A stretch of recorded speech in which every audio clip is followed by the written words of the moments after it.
Hello, ladies and gentlemen. Welcome back to another episode here on African Confessions. The following story that you're going to be listening to, it comes from a translation of a message that I received. The translation of that message reads like this.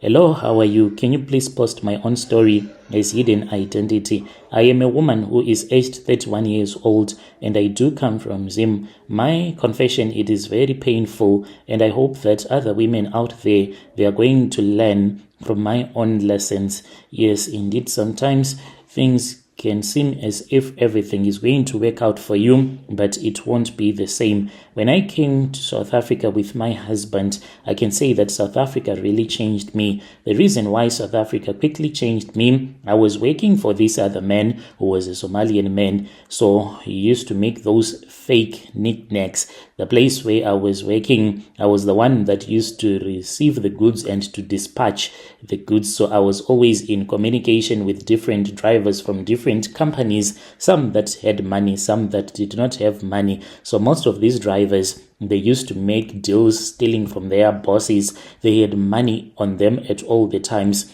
There were times when my husband would go out there to try to get a piece job, but he would get nothing for a week, 2 weeks, even 3 weeks. He would come back empty-handed, and at work there will be men that will be proposing love to me and telling me that they wanted to give me the whole world, giving me money. At first I would refuse, but then I started to see that this Somalian man that I was working for, he was not even paying me as much as he was supposed to pay me, because at the time when I started working there was this other South African man that used to work in dispatch. He was making a lot of money. So he then stopped him from coming to work, and he promised me that he was going to give me the same salary, but he then started to give me a lot of excuses, like my papers, they were not okay, so he could not pay me so much because I did not have a bank account. It was really terrible. So the only way that I could make money was by accepting the money that these men were offering to me, and that is how I started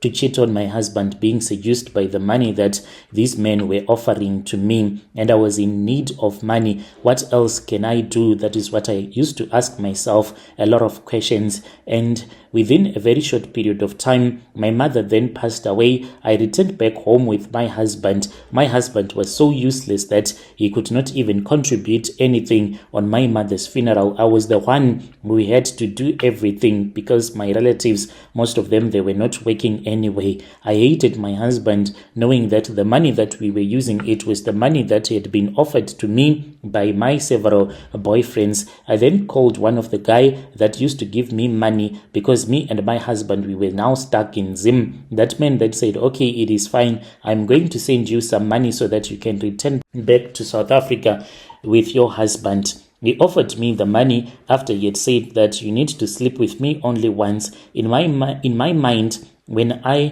thought about it, I said there is no way that I can ever use my money that I am going to sleep with another man for it and then share that money with my useless husband.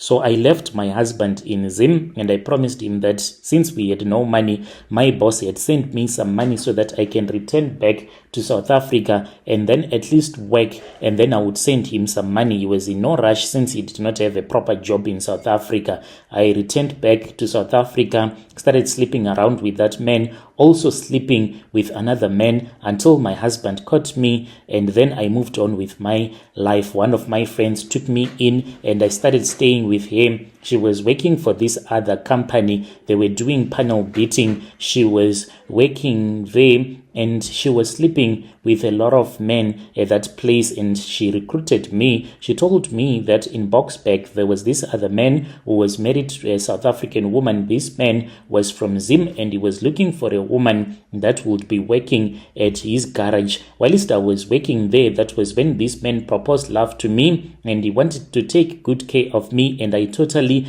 agreed. I was single at that time. I did not mind to sleep around with this man. He was a good man. And then this man, he started to complain about his wife. So I thought that maybe I was the one that was perfect enough for him. I was young and I told myself that he was supposed to marry me. He promised me heaven and earth and he was taking care of me, but he was just playing around with me. He was also sleeping with other women at the same time. By the time that I found out that he was sleeping around, this made me to be very angry. I returned back and I went to my auntie. And this auntie of mine, she is like a traditional healer, but not a full-time traditional healer. I told her everything that had happened whilst I was still in South Africa. She assisted me and her. We went into the forest with another traditional healer. This traditional healer then told me that there was a snake that was going to come out of the forest. This snake, it was going to be the one that was going to be used so that the wife of that man that I was dating can die. Indeed, I saw a snake that came out of the forest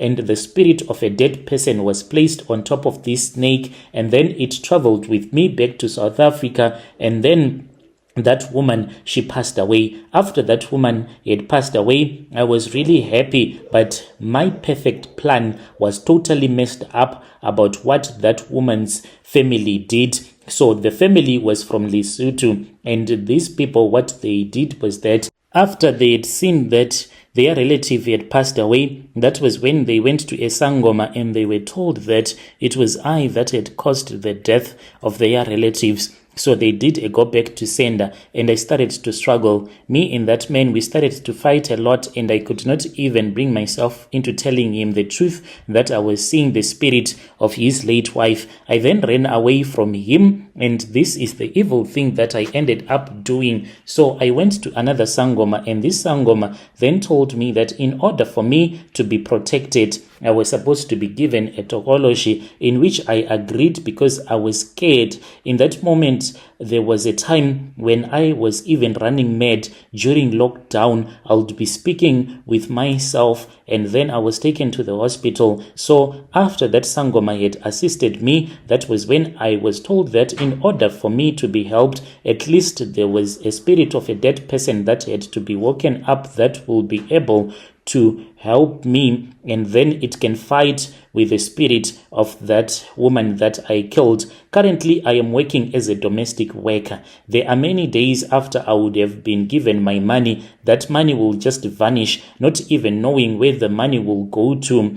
And right now, I really do not even know, because I am experiencing a lot of challenges. Even if a man tries to date me, that man will start to have dreams, strange dreams, having those dreams of this woman that I killed using Muthi. I don't know what to do anymore. I am now surviving, working as a domestic worker, also prostituting myself, not because I want money, but I just want to be with a man. So I end up going into the streets and just prostituting myself. So this is the situation that is happening in my life. I really wish to get married again, but I can't. It's like I am living in hell here on earth. When you post my story, please tell me. I'll be following through in the comment section.